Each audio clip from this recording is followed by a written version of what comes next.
quero convidá-lo a abrir comigo em um texto muito conhecido. Esse texto é o Salmo de número 1.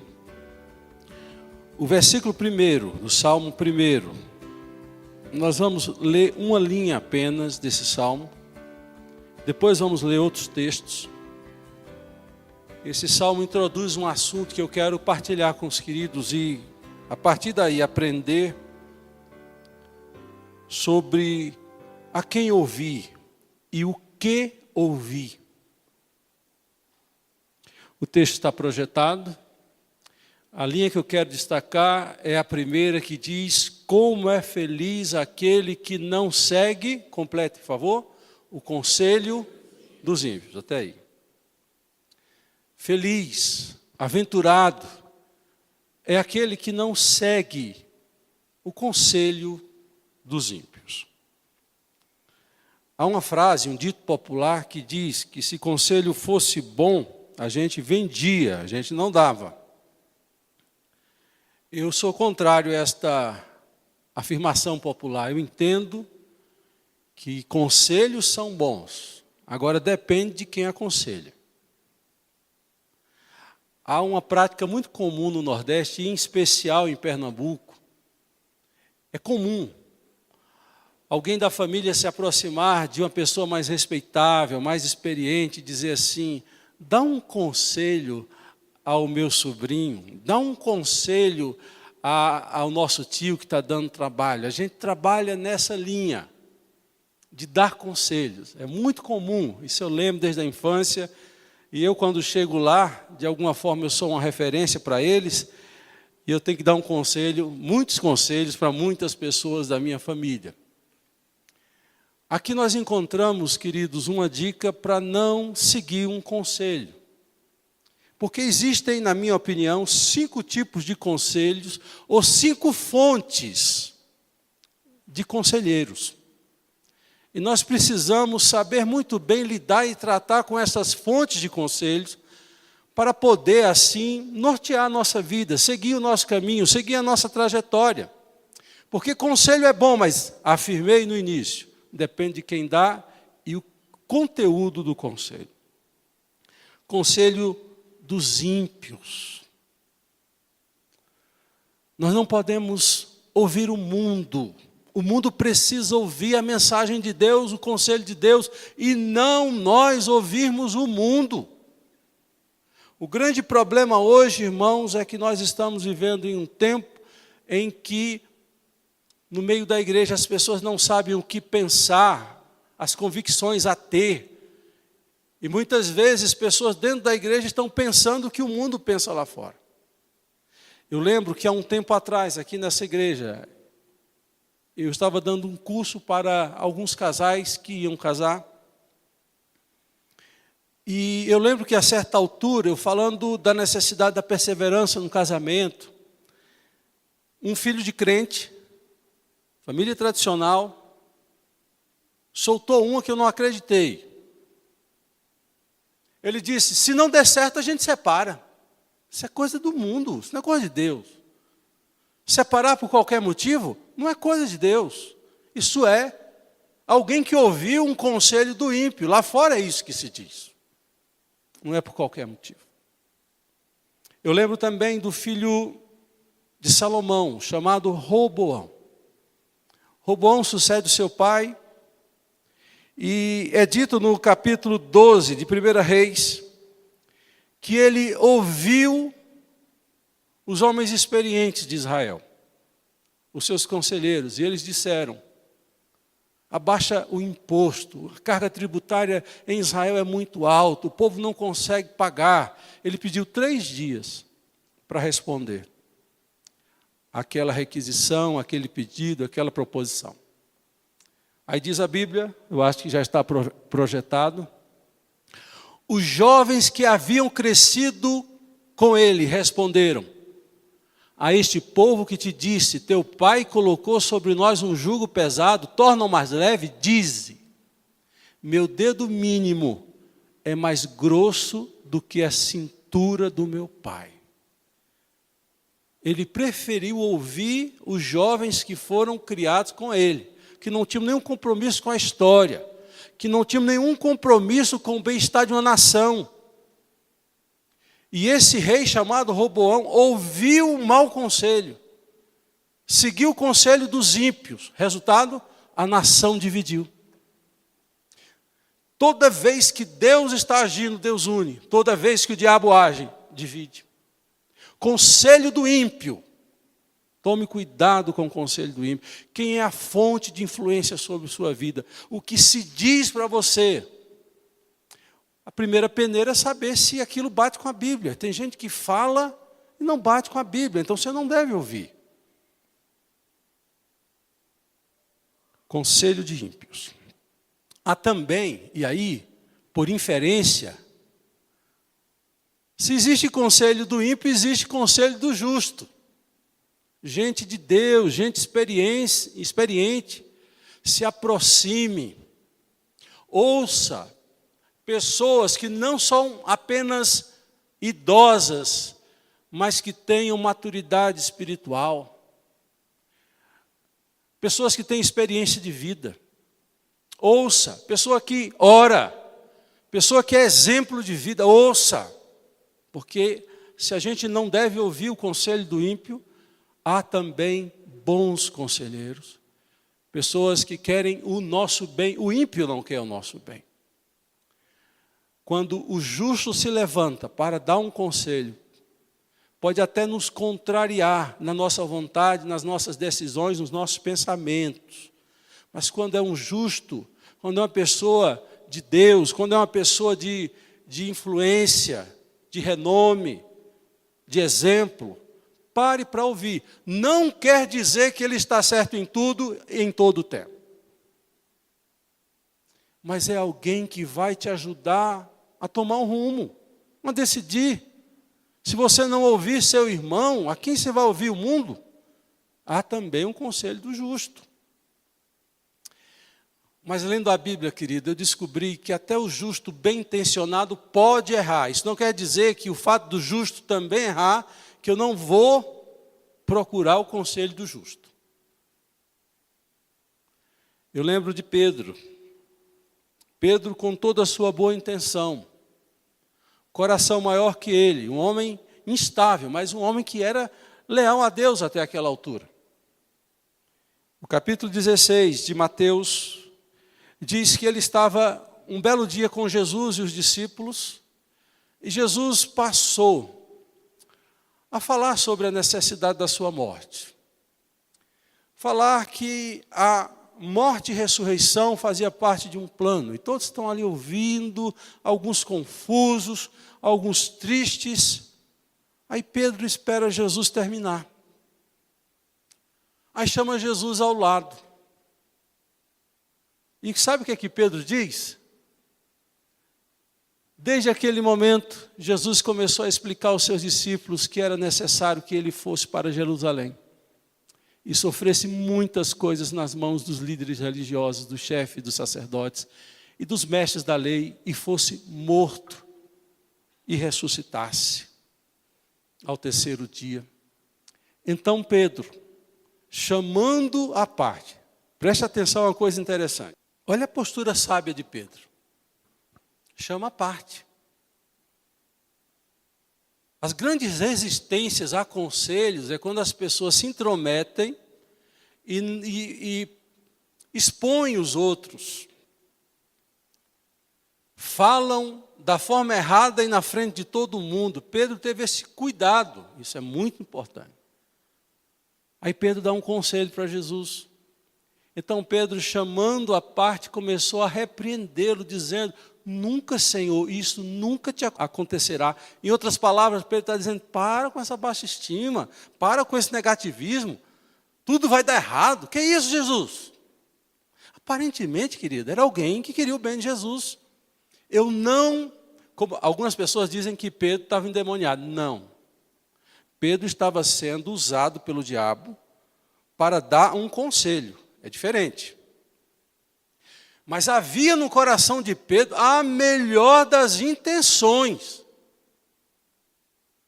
Há pessoas que não conhecem contextos e fazem avaliações de contexto com a melhor das intenções. Há pessoas boas que querem ajudar, mas porque não estão sintonizadas, podem ser agentes da ação maligna para dar um conselho para Jesus. Para com isso, Jesus, que conversa é essa? Jesus soube discernir muito bem e dividir muito bem quem era homem e quem era o diabo. E Jesus não repreende Pedro, repreende quem estava agindo na vida de Pedro e fazendo com que Pedro desse aquele conselho. Eu falava hoje na classe da escola dominical, na classe de batismo, que o diabo não queria que Jesus fosse para a cruz. Um dos exemplos é esse. Era a tentativa de desviar Jesus da cruz.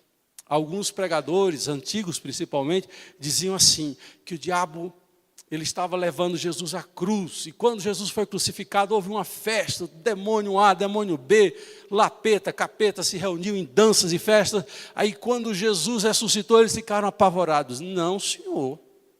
Biblicamente, ele fez de tudo para Jesus não ir na cruz. O golpe final foi quando usou judeus que diziam, salvou a tantos e não pode salvar a ti mesmo, desce da cruz se tu és filho de Deus. Uma vez eu preguei aqui um sermão dizendo o que teria acontecido se Jesus tivesse descido da cruz. Nós não estaríamos aqui adorando, porque a salvação não teria se efetivado. Era necessário que ele morresse. E o diabo tentou com Pedro, tentou com aqueles judeus insultando, querendo tirá-lo da cruz. Há também o bom conselho do bom justo. Não é porque justos erram no conselho que a gente não vai ouvi-los. Mas nós não devemos ouvir o conselho do ímpio. Há também, queridos, o conselho do diabo. O conselho do diabo é muito sutil. Às vezes vem por meio de pessoas e às vezes vem na nossa mente, no nosso coração. Vocês lembram do conselho que o diabo deu a Eva? É muito sutil e ele sabe lidar com sutilidades e meias verdades. Ele sabe trabalhar com a sedução, com engano. Ele sabe colocar desconfianças para que você possa tomar a decisão errada. Um belo dia, Eva passeava pelo jardim. Não tinha shopping, o que fazer? Passear pelo jardim. E ela chega perto da árvore do conhecimento do bem e do mal. E naquele exato momento, a Bíblia diz no capítulo 3 de Gênesis, que uma conversa começou a ser travada entre a serpente e Eva. Ele começou querendo induzi-la ao erro, dizendo, não é certo que Deus disse que de todas as frutas vocês podem comer? Ela refuta. Ela conhece o mandamento. Ela diz, de forma alguma, Deus disse que de todas as árvores podemos comer, menos da árvore do conhecimento do bem e do mal, que nós chamamos o fruto proibido. Aí vem a réplica, né? Nós estamos na época da réplica, da tréplica e assim vai. Ele disse assim com desprezo, é porque ele sabe, ele quem? Deus sabe que no dia que você comer do fruto, você vai ser como Deus, conhecedor do bem e do mal. Meus irmãos, e ali estava a cobiça sendo despertada. O que despertou Eva não foi conhecer o fruto, não era comer o fruto, não era uma simples desobediência de comer um fruto proibido, era de ser como Deus. E o que é que nós somos se a gente não tiver cuidado? A gente quer tomar o lugar de Deus, a gente quer dirigir a nossa vida, a gente quer fazer as nossas escolhas, a gente quer ser onisciente, onipresente, a gente quer ser como Deus. Tudo porque um conselho foi dado. E ela caiu na sedução. Jesus não caiu na sedução do diabo. 3 conselhos o diabo dá. no deserto. Transforma essas pedras em pães. Você está com fome. A melhor saída é transformar pedras em pães. Jesus, não. Conselho, quem me dá é Deus, não é o diabo.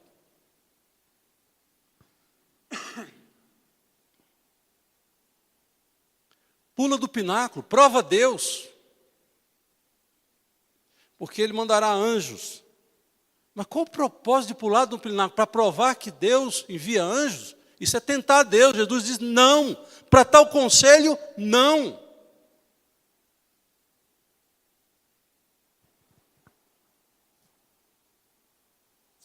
Tudo que nos leva ao chão, toda sedução que nos propõe desgraça, nos diminuir, tudo que nos leva a compensar, o diabo tem uma armadilha secreta, que não é mais secreta porque eu vou revelar. Ele tenta trazer em nós a ideia da compensação. Faz isso, um pecadinho tão pequenininho, ninguém está aqui, ninguém vai notar. Aí você diz, é tão pequenininho, ninguém está aqui, ninguém vai estar. Aí você vai lá e aproveita. E a desgraça vem.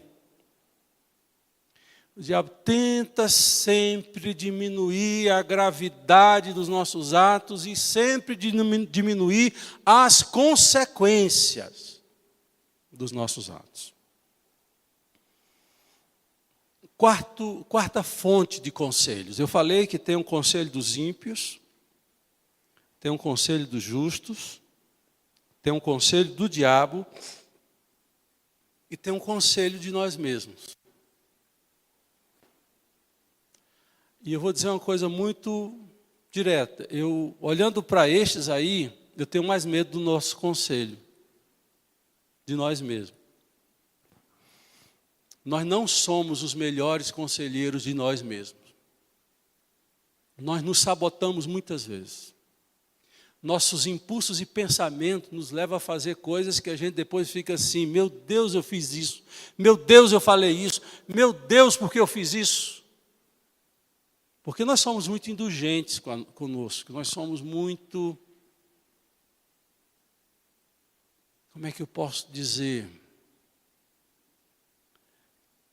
Misericordioso não seria a palavra, mas nós atenuamos demais a nossa culpa e nós achamos que não é tão grave quando nós mesmos somos conselheiros de nós mesmos. Há um livro do Philip Yancey que ele diz assim, o primeiro pensamento que você tiver para tomar uma decisão, cuidado com ele, porque é o pensamento da sua cabeça. Vá orar, vá pensar, peça conselho, depois de ponderar, você toma uma decisão. Quando nós somos conselheiros de nós mesmos, queridos, nós tendemos a tomar as decisões mais simplistas e mais fáceis. Por exemplo, a Bíblia diz que poucos são os trabalhadores, que a seara está pronta, e que ele diz que a igreja precisa orar por trabalhadores, e que nós devemos trabalhar na obra do Senhor. E ele diz, vá trabalhar para a obra do Senhor. O que é que nós fazemos? O melhor conselho é não ir. É porque dá muita canseira, dá muito trabalho, o povo é complicado, não vai dar certo. Porque nós preferimos ouvir o nosso conselho mental, quando não ouvirmos o conselho do diabo.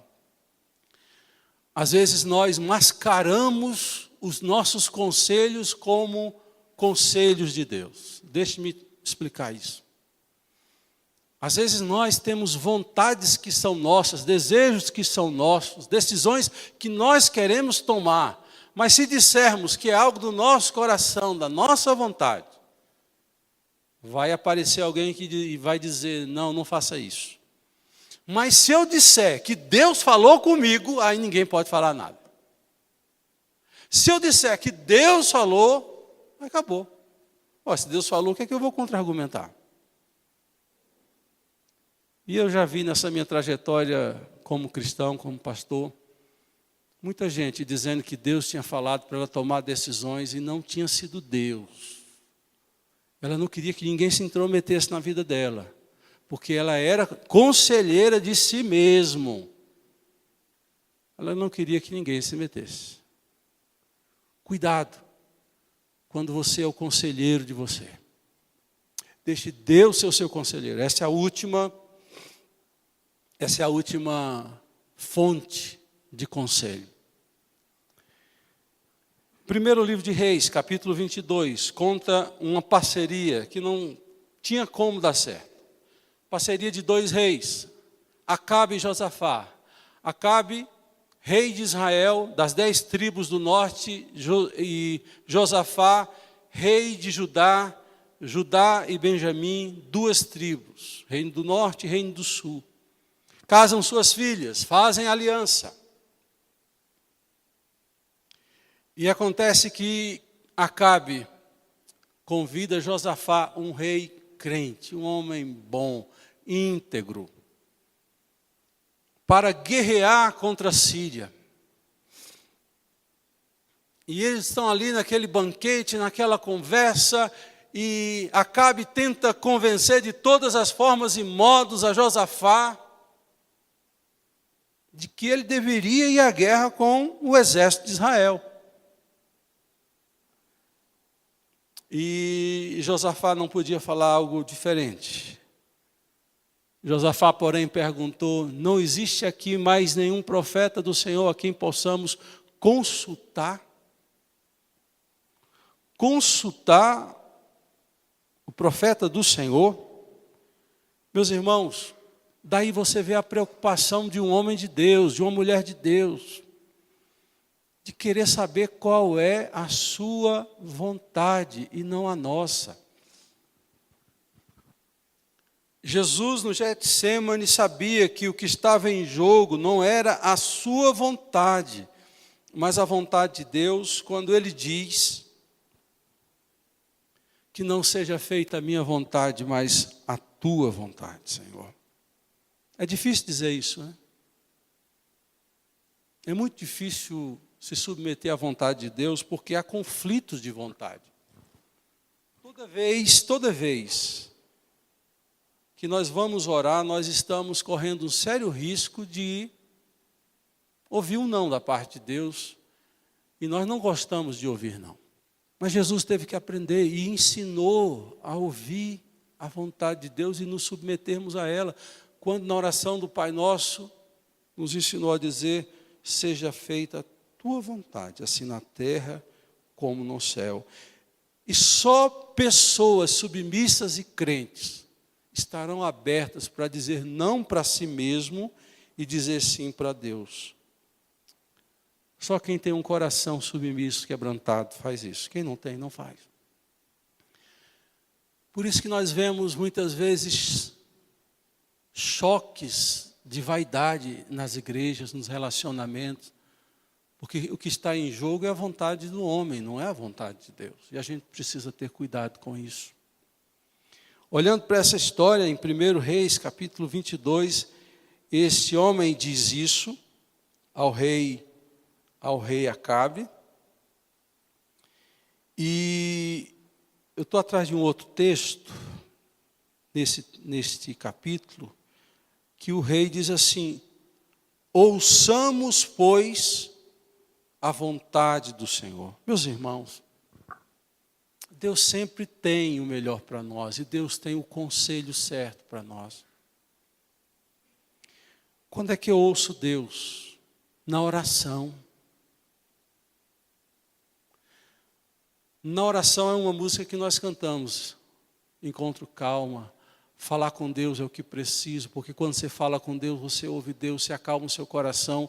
As turbulências, a ansiedade, o medo dão lugar a uma paz, a uma direção de Deus. Quando é que eu ouço Deus? Lendo a palavra dEle.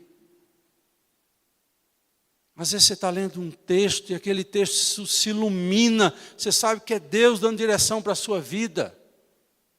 Ou Deus te freando, ou Deus te acelerando. É numa palavra como essa, na pregação da palavra de Deus, que Deus me usa e usa qualquer pessoa que esteja submisso à palavra e debaixo da autoridade do seu Espírito, Deus usa. E você pode ouvir Deus, porque tem coisas no nosso coração, só você e Deus sabe o que você precisa ouvir, áreas que você precisava ouvir, e é comum eu ouvir de pessoas que se sentam onde você está sentado: pastor, o senhor falou só comigo hoje, né? Eu disse: não era minha intenção, mas Deus, se Deus falou com você, seja um crente inchada. Carlão sabe o que é crente inchada, já está aqui há muito tempo, mas você sabe qual é a diferença de crente inchada e crente pá? Crente pá é aquele que na hora do sermão está ouvindo a mensagem, ele pega a pazinha dele: isso aqui é para o Bruno Aníbal, vai jogar pá no Bruno Aníbal, porque aquilo que veio não é para ele. Não, isso aqui é para Claudino. E ele fica o culto inteiro dizendo assim: isso é para fulano, isso é para cicrano. Sabe o que o crente inchada faz? Você é um pecador, ele pega a enxada: é para mim mesmo, Senhor. Você precisa se arrepender, é para mim mesmo. Tudo é para Ele. É bom, né? Aí você está no equilíbrio. Tudo é para você, não tem tempo de você ficar procurando para quem é. Há uma tentação, você olha assim para ver se fulano está na igreja, né? Aquela olhada básica assim, ó. Se ele não estiver para você. Se ele não estiver, é para você. Eu concluo essa palavra fazendo mais uma vez cada um de nós pensar sobre as fontes de conselho que nós somos alvo. Como é bom ouvir de alguém o que a gente quer fazer. E muitas vezes o ímpio vai falar isso. Vai falar o que você quer. Ouvir. Vai ensinar o caminho mais fácil. Se cerque de pessoas justas e boas que querem o seu bem. Cuidado, porque o diabo pode falar ao seu coração como falou para Eva, como tentou por meio de sugestões desviar Jesus do caminho. Cuidado com os seus conselhos. Cuidado com você, porque você pode dar conselhos para você que se tornem sua ruína. Deixe Deus ser o seu conselho. Há um versículo que diz: sob a minha vista te darei conselho. Deus vai falar com você, no seu coração, na sua necessidade, o que você deve fazer. Não se precipite, Deus vai falar. Mas siga o bom conselho de Deus e você vai colher frutos. Que Deus nos abençoe e aplique essa palavra no nosso coração. Amém.